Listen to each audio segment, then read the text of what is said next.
Hello दोस्तों, नमस्कार। स्वागत है आपका अपना स्टडी चैनल लर्निंग जीएस वाला में। तो आज हम साइंस क्लास 6 का चैप्टर 2 भोजन के घटक को कंप्लीट करेंगे।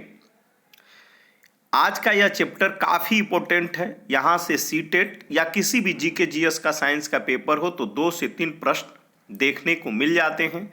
इसलिए आप अंत तक बने रहिएगा, क्योंकि काफ़ी एक से एक इम्पोर्टेंट आपको यहाँ से क्वेश्चन देखने को मिलेंगे। चलिए दोस्तों, शुरू करते हैं। चैनल में आगे बढ़ने से पहले आपसे निवेदन होगा कि चैनल को सब्सक्राइब कर बेल आइकन को दबा दें, ताकि लेटेस्ट नोटिफिकेशन आपको मिलता रहे।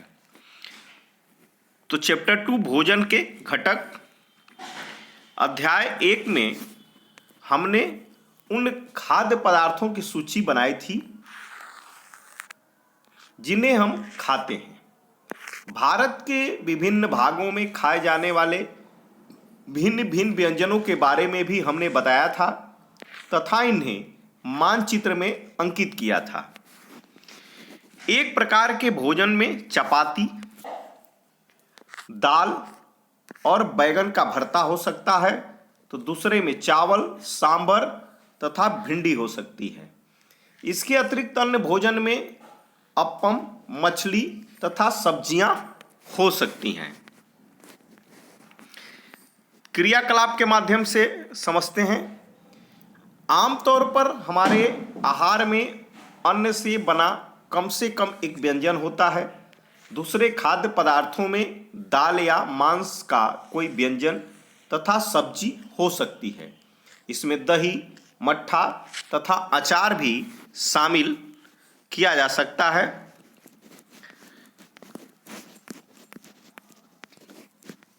शामिल हो सकता है।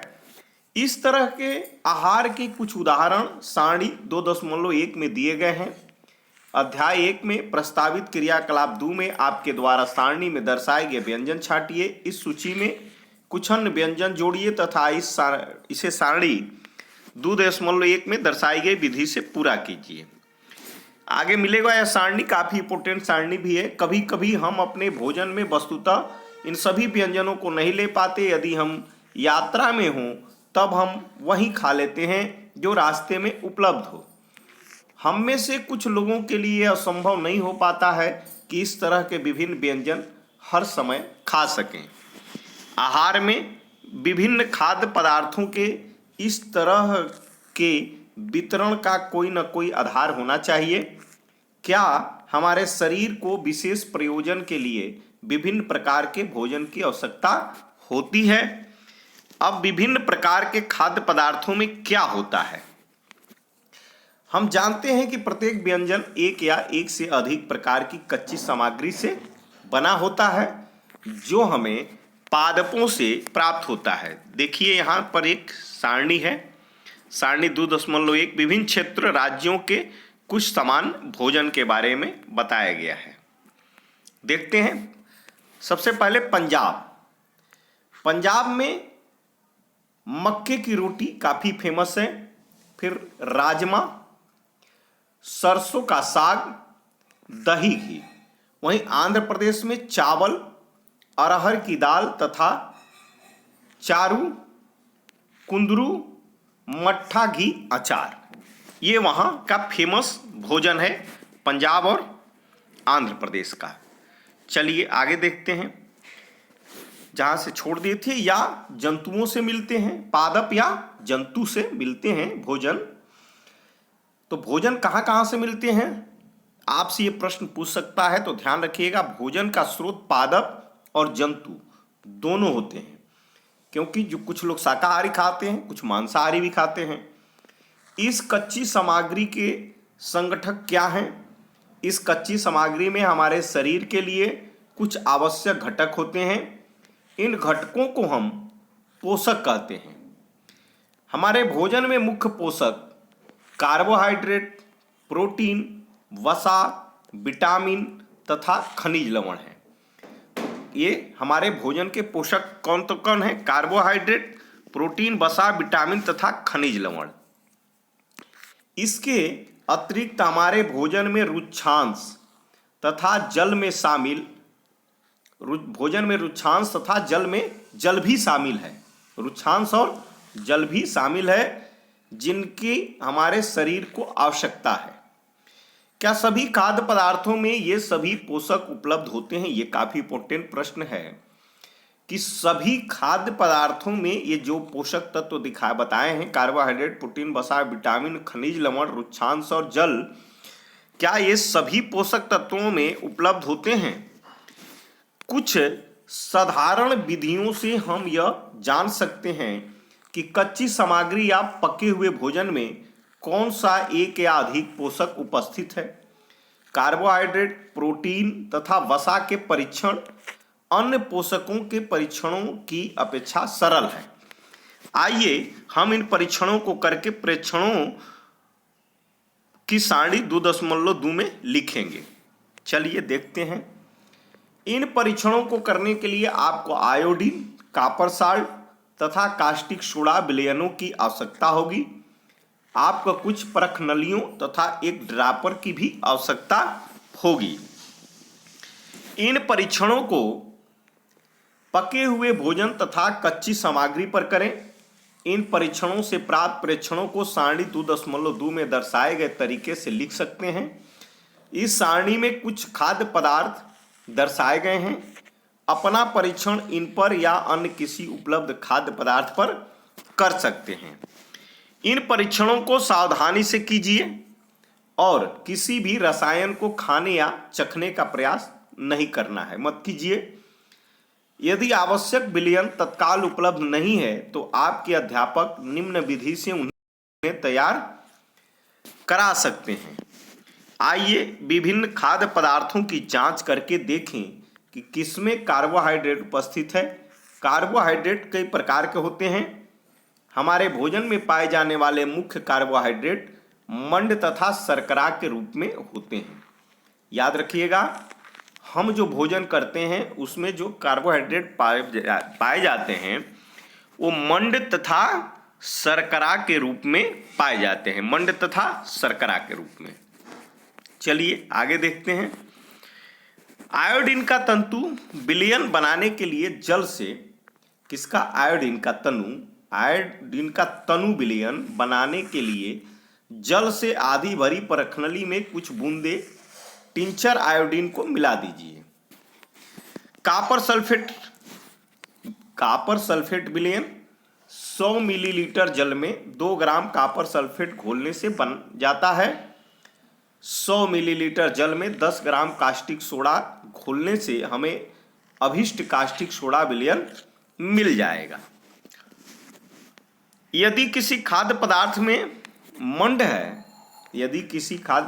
मंड है तो हम इसका आसानी से परीक्षण कर सकते हैं। क्रियाकलाप 2 है मंड के लिए परीक्षण के लिए खाद्य पदार्थ या कच्ची सामग्री की अल्प मात्रा लीजिए। इसमें तनु आयोडीन विलयन की 2 या 3 बूंदें डालिए। खाद्य पदार्थ के रंग में होने वाले परिवर्तन को देखिए। क्या यह नीला या काला हो गया है? यह नीला या काला रंग मंड को उपस्थिति दर्शाता है। नीला या काला रंग मंड की उपस्थिति को दर्शाता है। इस परीक्षण को किसी अन्य खाद्य पदार्थ के साथ दोहराइए और जांच कीजिए कि किसमें मंड है। अपने प्रेक्षणों की सारणी 2.2 में लिखिए। अब चलिए प्रोटीन के लिए परीक्षण। प्रोटीन के परीक्षण के लिए किसी खाद्य पदार्थ की थोड़ी मात्रा लीजिए। जिस खाद्य पदार्थ का परीक्षण करना है यदि वह ठोस है तो पहले उसका पेस्ट अथवा चूर्ण बनाने की आवश्यकता होती है। खाद्य पदार्थ की थोड़ी मात्रा को पीसकर या मसल कर उसके चूर्ण को एक साफ परख नली में डाल दें और 10 बूंद जल डालकर उसे अच्छी तरह से हिलाएं। अब ड्रॉपर की सहायता से परखनली में 2 बूंद कॉपर सल्फेट का विलयन तथा 10 बूंद कास्टिक सोडा या विलयन डालिए। अच्छी तरह से हिलाकर कुछ मिनट के लिए परखनली को रख दीजिए। आपने क्या देखा? क्या परखनली का जो पदार्थ है बैगनी रंग का हो गया है? कैसा? बैगनी रंग का। बैंगनी रंग खाद्य पदार्थ में प्रोटीन की उपस्थिति को दर्शाता है। अब इस परीक्षण को किसी दूसरे खाद्य पदार्थ के साथ दोहरा सकते हैं। वसा के लिए परीक्षण, वसा के लिए परीक्षण, खाद्य पदार्थ की अल्प मात्रा लीजिए, इसे एक कागज के टुकड़े में लपेटकर कूटिए। ध्यान रखें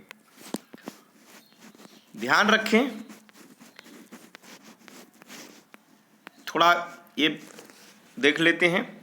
खाद्य पदार्थ, मंड, प्रोटीन, वसा, उसको फिर वसा परीक्षण को देख लेंगे।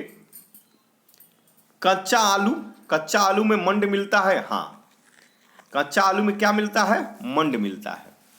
प्रोटीन, वसा की उपस्थिति नहीं होती है। दूध में मंड वसा नहीं मिलता है, प्रोटीन मिलता है। दूध में प्रोटीन, कच्चा आलू में मंड, मूंगफली में वसा मिलती है। मूंगफली में वसा मिलती है, वसा। और आगे चलते हैं वसा परीक्षण में, जहां पढ़े छोड़े थे। कागज फट न जाए। अब कागज को सीधा कीजिए और ध्यानपूर्वक देखिए, क्या इस पर तेल के धब्बे हैं? कागज को किसी प्रकाश के सामने लाएं। क्या आपको इस धब्बे से होकर आने वाला धुंधला प्रकाश दिखाई देता है? कागज पर तेल का धब्बा खाद्य पदार्थ में वसा की उपस्थिति दर्शाता है।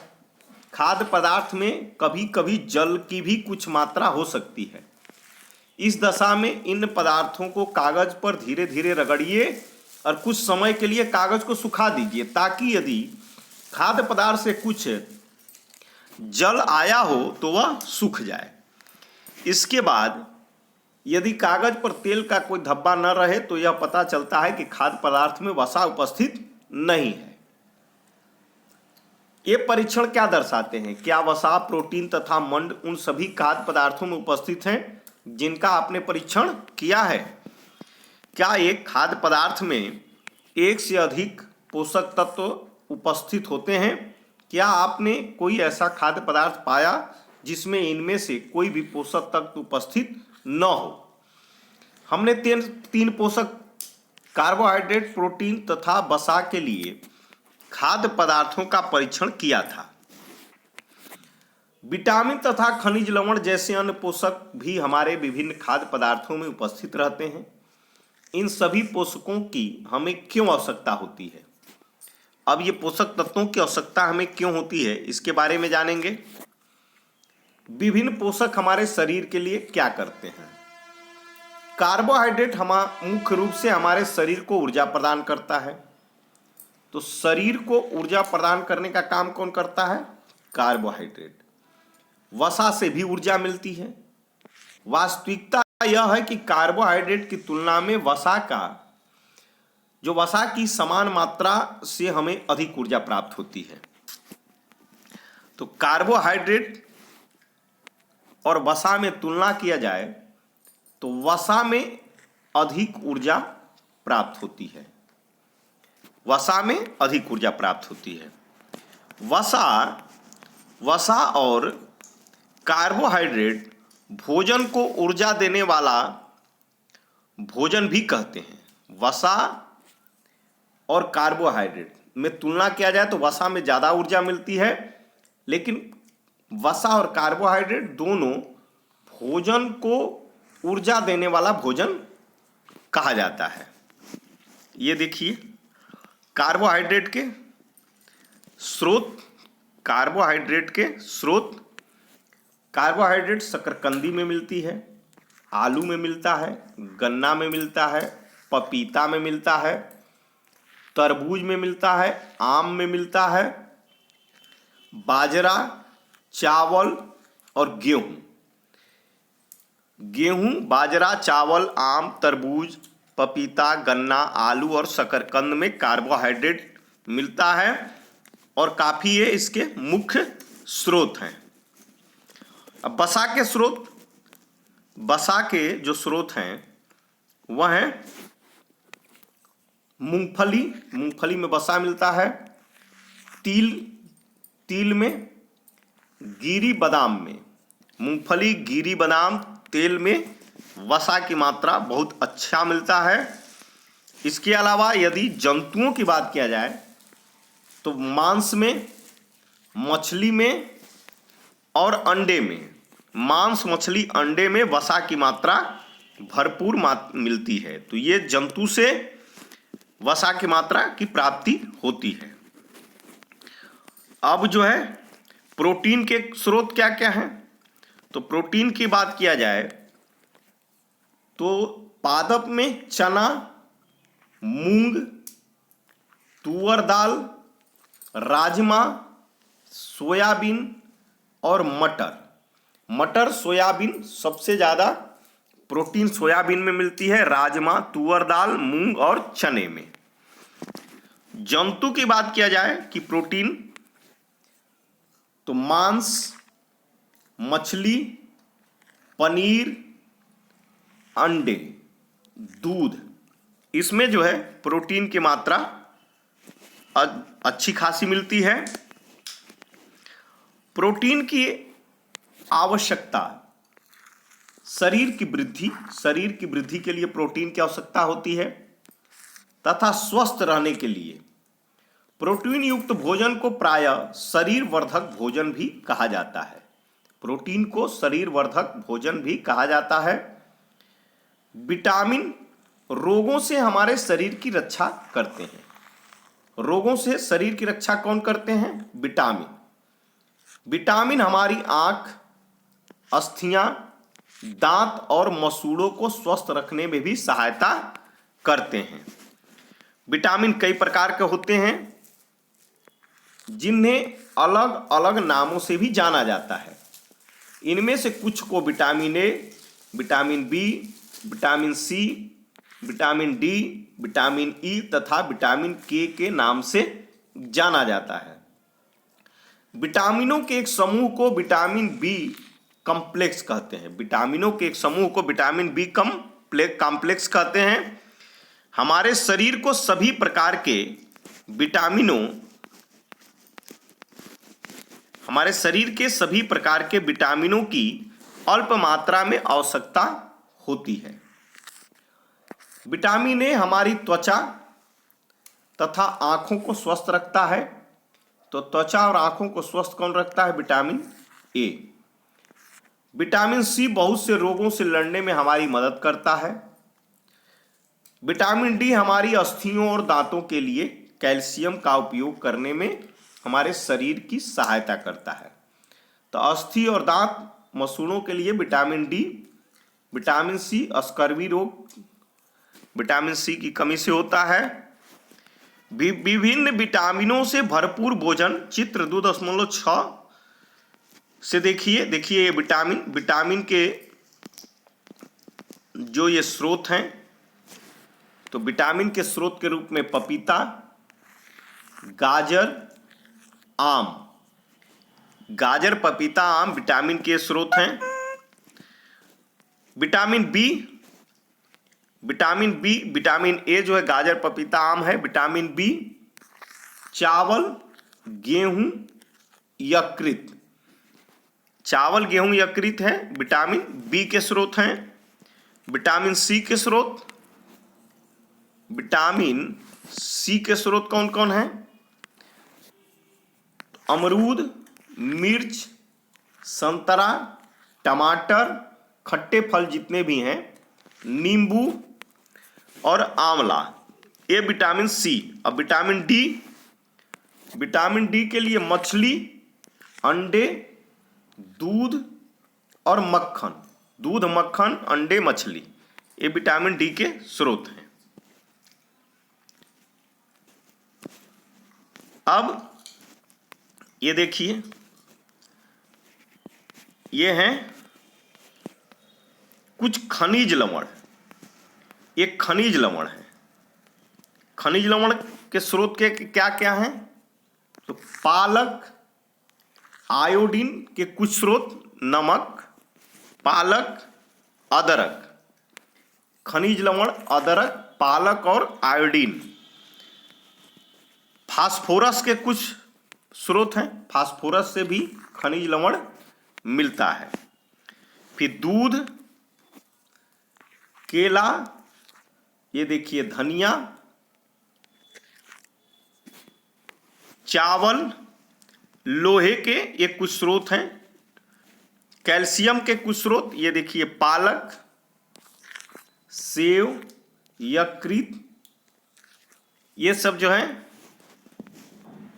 लोहे के स्रोत हैं। और कैल्शियम के स्रोत दूध, कैल्शियम दूध और पनीर, और ये मशरूम भी कैल्शियम के स्रोत हैं। अरे खनिज लवण इनसे मिलते हैं, जिससे कैल्शियम दूध और पनीर से। हमारे शरीर के कुछ लवणों की आवश्यकता अल्प मात्रा में होती है। लवण शरीर के उचित विकास तथा अच्छे स्वास्थ्य के लिए प्रत्येक खनिज लवण की आवश्यक है। विभिन्न खनिज लवणों के कुछ स्रोत अभी हमने जो बताया है, जो चित्र 2.10 में दिखाया गया है। अधिकांश खाद्य पदार्थों में एक से अधिक पोषक तत्व भी होते हैं। आपने भी सारणी 2.2 में प्रेक्षणों को लिखते समय इस बात को अवश्य देखा होगा। फिर भी किसी कच्ची सामग्री में एक निश्चित पोषक की मात्रा दूसरे पोषकों की मात्रा से अधिक हो सकती है। उदाहरण, चावल में कार्बोहाइड्रेट की मात्रा दूसरे पोषक तत्वों से अधिक होता है। चावल में कार्बोहाइड्रेट की मात्रा सबसे अधिक होता है। इस आधार पर हम यह कह सकते हैं कि चावल कार्बोहाइड्रेट समृद्ध भोजन है। इन पोषकों के अलावा हमारे शरीर को आहारी रेशों तथा जल की भी आवश्यकता होती है। आहारी रेशों रुक्षांश के नाम से भी जाने जाते हैं। रुक्षांश किसे कहते हैं? आहारी रेशों को। हमारे खाने में रुक्षांश की पूर्ति मुख्यतः पादप उत्पादों से होती है। रुक्षांश किससे मिलता है? पादप से। रुक्षांश के मुख्य स्रोत क्या क्या हैं? साबुत खाद्यान्न, दाल, आलू, ताजे फल और सब्जियां रुक्षांश के स्रोत हैं।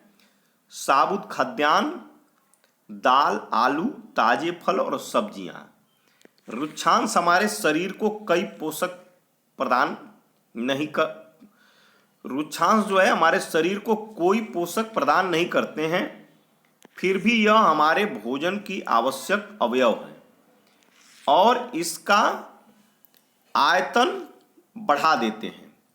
भोजन के आयतन को बढ़ा देते हैं। रुक्षांश बिना पचे भोजन को बाहर निकालने में हमारे शरीर की सहायता करते हैं। जो भोजन अपच्य हो जाता है, पचता नहीं है, उसे बाहर निकालने में सहयोग कौन करता है? रुक्षांश करता है।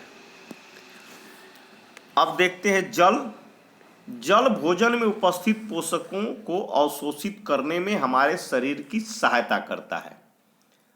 जो पोषक तत्व अवशोषित हमारा शरीर करता है उसमें मुख्य कार्य जल का है। यह कुछ अपशिष्ट पदार्थ जैसे कि मूत्र तथा पसीने को शरीर से बाहर निकालने में सहायता करता है। सामान्यतः हमारे शरीर को जितने जल की आवश्यकता होती है वह हमें उन वस्तुओं से प्राप्त होता है जिन्हें हम द्रव रूप में लेते हैं, जैसे कि जल, दूध और चाय आदि। इसके अतिरिक्त हम जो भी भोजन पकाते हैं उसमें भी पानी का प्रयोग किया जाता है। आइए देखें कि क्या कोई अन्य स्रोत हमारे शरीर को जल प्रदान करता है। क्रियाकलाप 3 के माध्यम से समझते हैं।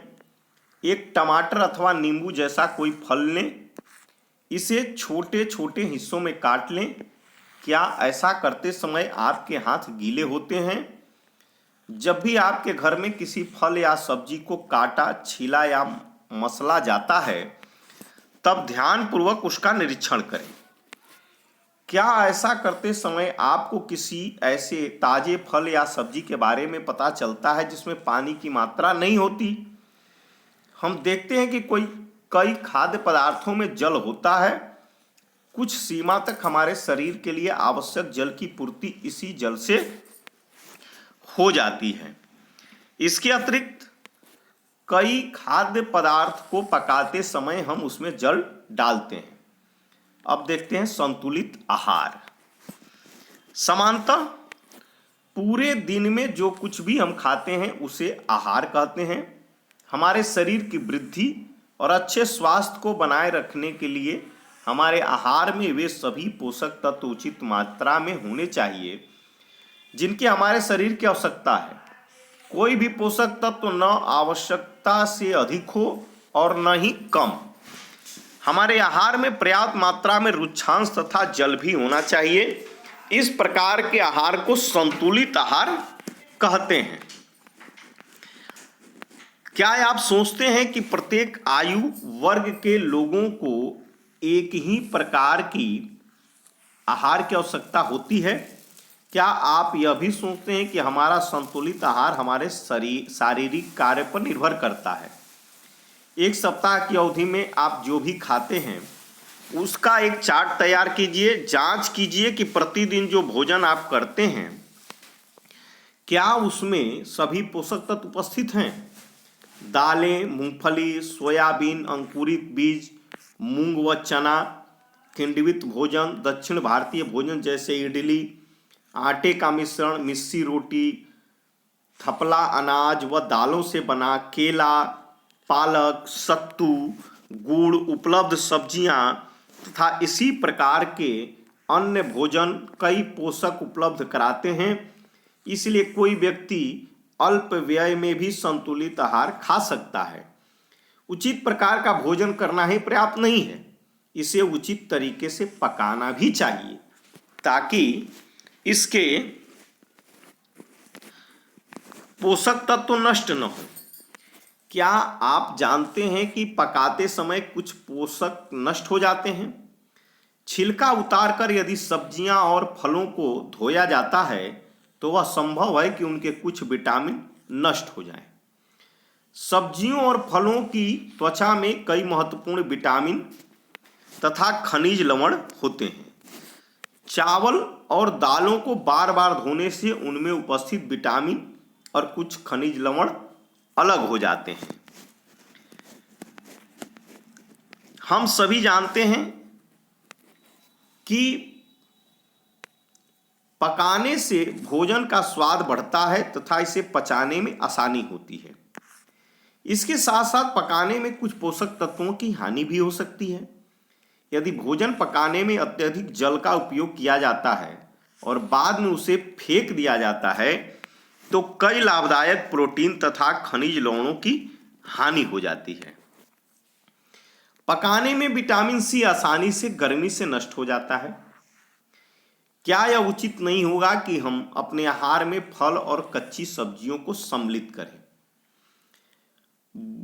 बूझों ने सोचा कि हर समय वसा युक्त खाना ही सर्वोत्तम भोजन है।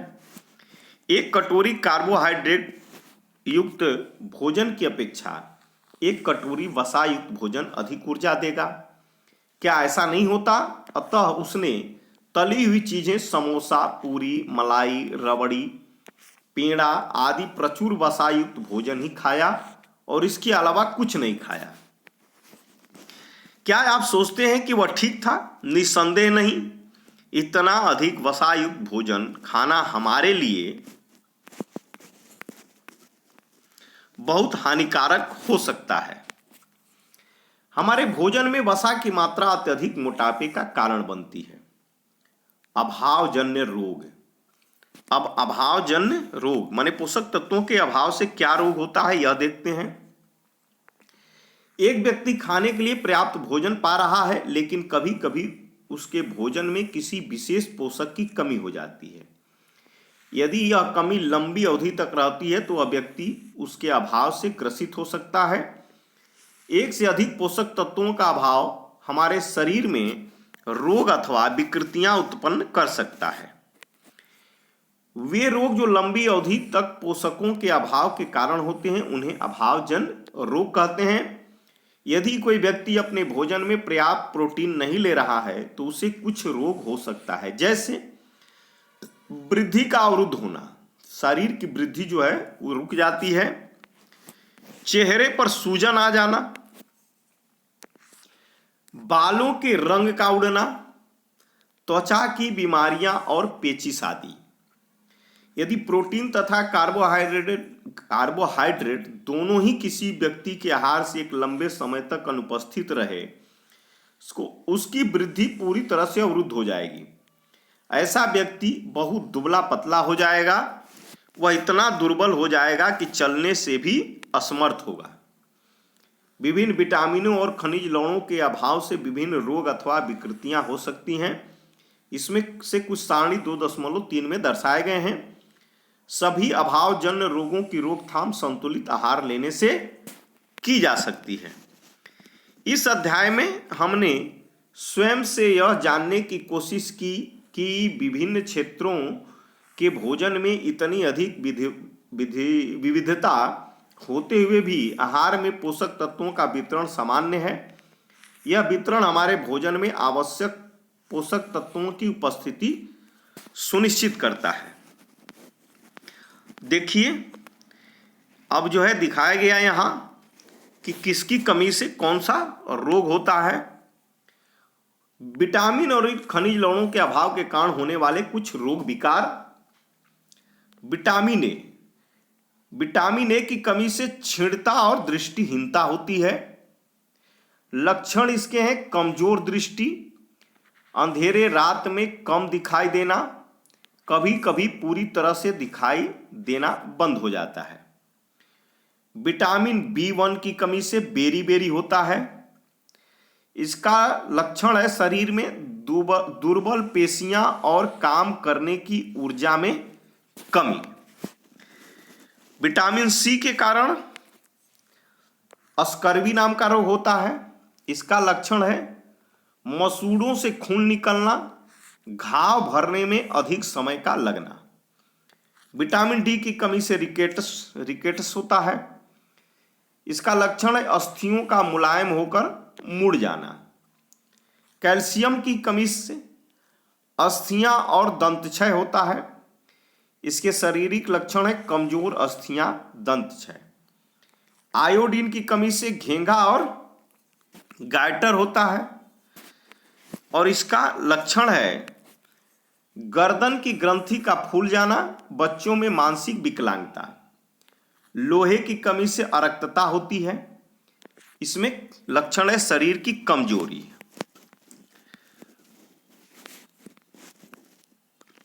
ये देखिए, यह FSSAI फसाई जिसको बोलते हैं, FSSAI फसाई मानकों के अनुसार दंडीकृत खाद्य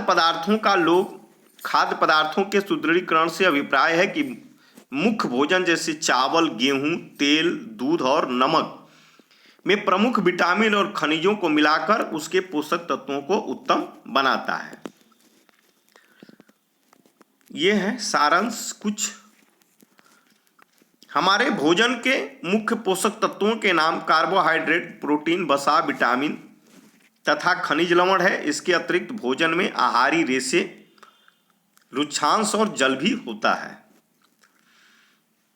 कार्बोहाइड्रेट तथा वसा हमारे शरीर के मुख्य रूप से ऊर्जा प्रदान करते हैं। प्रोटीन तथा खनिज लवण की आवश्यकता हमारे शरीर की वृद्धि तथा अनुरक्षण के लिए होती है। विटामिन हमारे शरीर के रोगों से रक्षा करता है। संतुलित आहार में हमारे शरीर के लिए आवश्यक सभी पोषक तत्व तथा पर्याप्त रुक्षांश और जल उचित मात्रा में उपस्थित रहते हैं। हमारे आहार में लंबी अवधि एक अथवा अधिक पोषक तत्वों की न्यूनता से विशिष्ट रोग अथवा विकार उत्पन्न हो सकते हैं। तो दोस्तों, आज का यह एक पॉइंटेड सेशन यही समाप्त होता है। Thanks for watching my video दोस्तों।